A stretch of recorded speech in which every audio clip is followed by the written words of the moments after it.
Bonjour à vous tous. On va finir ce chapitre 1-là, tel que promis, avec cette vidéo aussi. On parlait de probabilité conditionnelle. Donc, la probabilité que l'événement A se produise, sachant qu'on a un autre événement qui s'est produit, le B, grâce à la formule qui était là.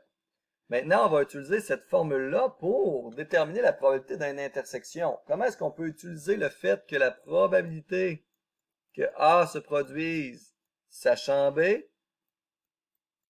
égale probabilité de l'intersection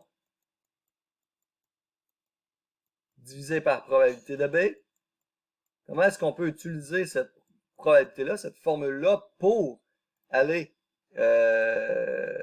déterminer cette probabilité-là, la probabilité de l'intersection? On va l'isoler tout simplement. Donc, si on isole ça, on va avoir la probabilité que A et B se produisent est égale à la probabilité de A, sachant B, la probabilité conditionnelle, multiplié par la probabilité que B se produise. Et donc, c'est la façon, ça peut être une façon, une stratégie possible pour calculer la probabilité d'une intersection. Et si jamais c'est difficile de trouver l'intersection, mais que c'est facile de trouver la probabilité conditionnelle, eh bien, on peut utiliser ce chemin-là. Ici, j'ai un peu de vocabulaire. Il peut être intéressant de savoir si deux événements A et B ont de l'influence un sur l'autre. Est-ce que si B s'est produit, ça influence le fait que A se produise ou non? À ce moment-là, on parle d'indépendance ou de dépendance d'événements. OK? On va dire que A et B sont dépendants si le fait que B se produise a de l'influence sur le fait que A se produise. Sinon, on va dire qu'ils sont indépendants.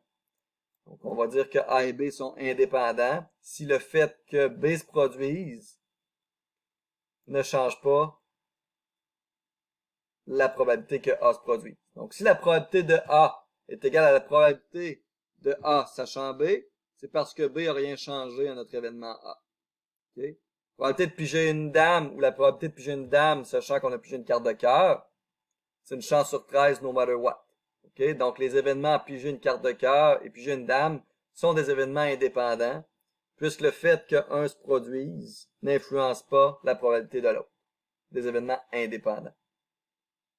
On va dire que les événements sont dépendants sinon. Okay?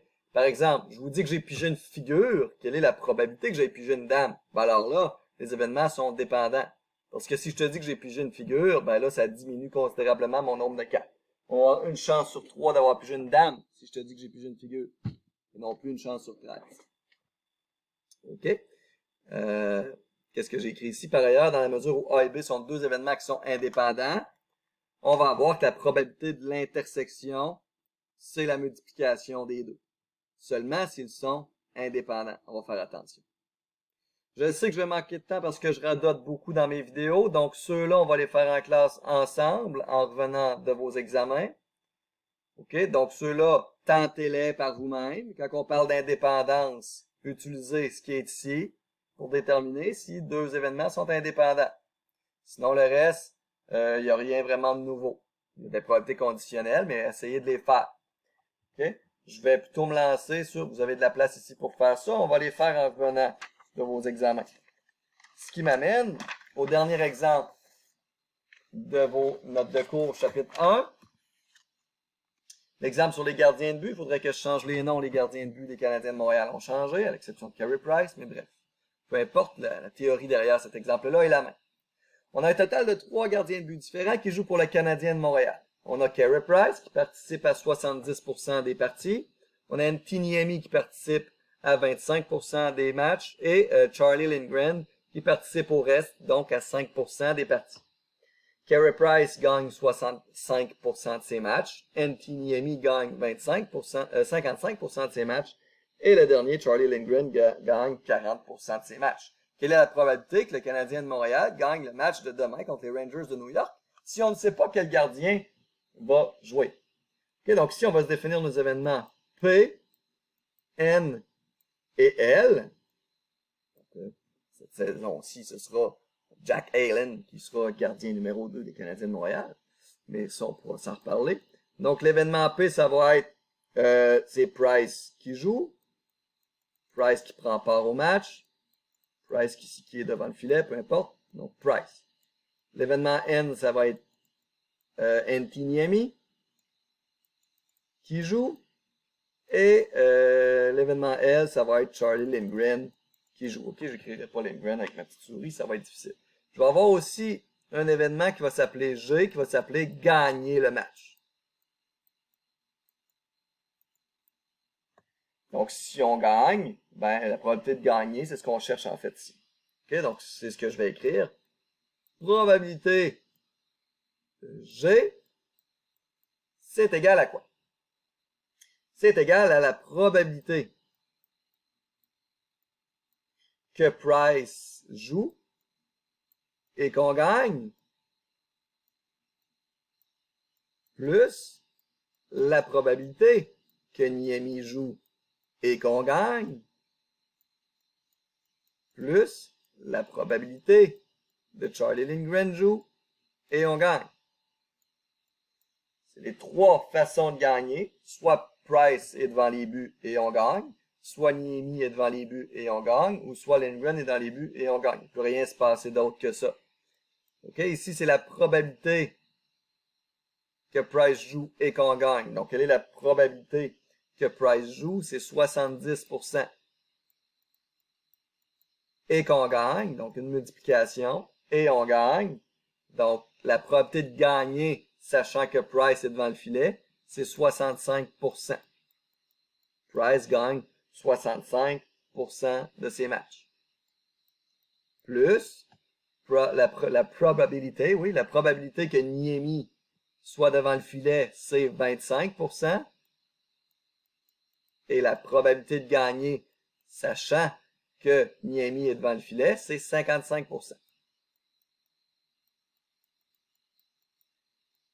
Plus Charlie Lindgren joue 5% des matchs et il en gagne 40% de ces matchs-là. Si vous faites ce calcul-là, ici ça vous donne 45,5%, 13,8% et 2%. En additionnant tout ça, ça vous fait 61,3% de chance de gagner au total. OK? Donc la probabilité de gagner, c'est la probabilité que Price joue et on gagne, ou Niemi joue et on gagne, ou Lindgren joue et on gagne. Donc les ou, quand je dis ou, n'oubliez pas que c'est des additions de probabilité. Quand je dis des et, c'est des multiplications. Okay? Donc mettez-vous des et des ou au-dessus des symboles mathématiques, si vous voulez, si ça vous aide. Ici, je suis un peu niaiseux, j'ai réécrit exactement la même question, c'était pas ça que je voulais écrire. Ce que je voulais écrire ici, je vais vous le dicter. Sachant qu'on a gagné le match d'hier, quelle est la probabilité que Price était devant le filet? Je répète, sachant qu'on a gagné le match d'hier, quelle est la probabilité que Price était devant le filet?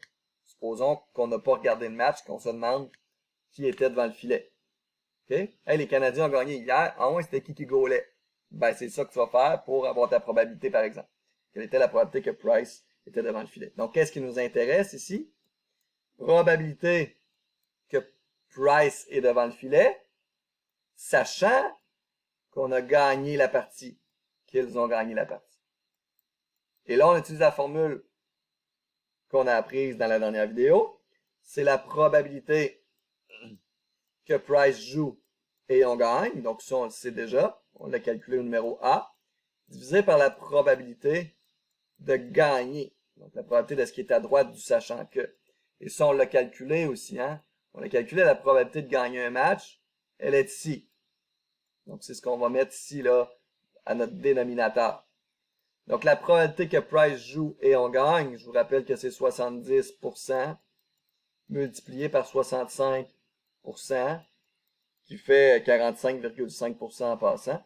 Et on divise ça par notre probabilité de gagner, qui est 61,3%. Ça fait donc 45,5%